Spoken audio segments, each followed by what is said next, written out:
in building up God's house, again, it's so important for us to reflect upon Psalm 127. And, you know, maybe that's a helpful thing for me, just as I'm speaking this to you, actually, to remember that each time I build, or each time I sit down to share, you know, reflection, I need to pray that Psalm 127 as a reminder to myself, and imploring God to help me with His grace to only build a house that He's calling me to build. Right? The Psalm is, you know, if the Lord does not build the house, in vain does the laborer labor. If the Lord does not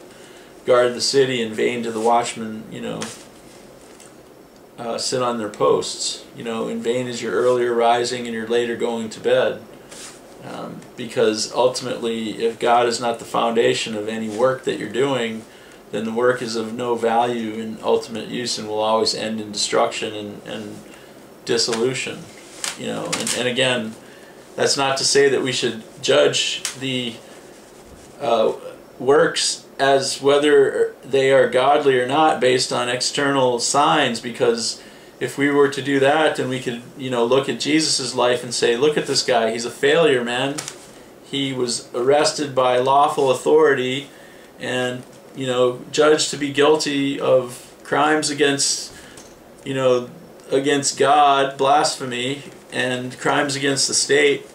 you know, the Roman state, and he was put to death. So obviously he must be a failure, right? And his whole message and his whole work was just a fraud. It had nothing to do with God.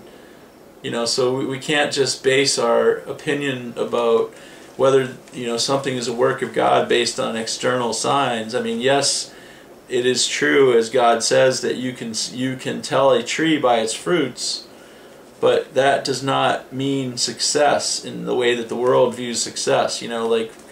in other words, when someone asked Mother Teresa, again, beautiful, thank you, Jesus.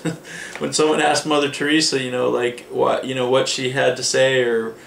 what she thought about all the success of the Missionaries of Charity, she replied,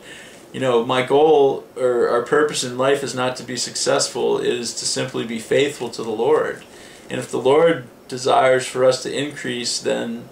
you know, He's going to provide that, and that's according to His will. We don't have to spend our time worrying about, you know, like, and this is a beautiful message for me, because I'm sitting here speaking into the silence. There's absolutely no one around except for these two little geckos that have lived here for the past month. And, you know, they're probably like, I wish this guy would be quiet so that I could go to sleep, you know? So, to be honest with you, like, the only audience I have are two geckos, and anyone who God, like, you know, chooses to bring to this particular website. So, I mean, in true, like, reflection of my situation, you know, my audience is truly the world, because with the internet, you know, anyone who's got access to the internet can access this video once I upload it onto YouTube, and yet at the same time it may never be watched by anyone except for these two geckos and myself and people who I invite, you know, in my small and ever dwindling circle of friends. Because one of the things that I've recognized as a consequence of my obedience to God is that more and more people who were willing to associate with me when I was, you know, making seriously sinful choices in my life, you know, a couple, well, six or so months back, you know, all of a sudden, you know, are not willing to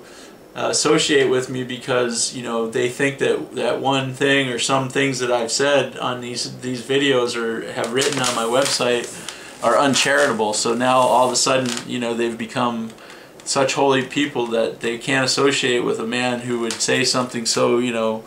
and I'm not even admitting that their judgment is correct, because ultimately what God has revealed to me is that a lot of times people, in order to justify themselves in the same way that the Pharisees always tried to do when they were dealing with Jesus, was, you know, they'll try to come up with some religious principle that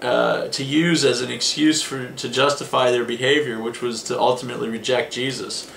And so any messenger, and so one of the things I've discovered to be true is that, again, like I said, there are a lot of people who were willing to associate with me,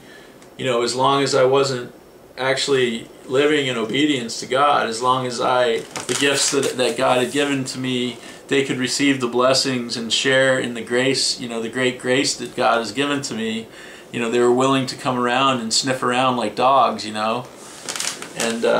yet once it started to have any implication on their life or make any demands on them, not that I've made any demands on them,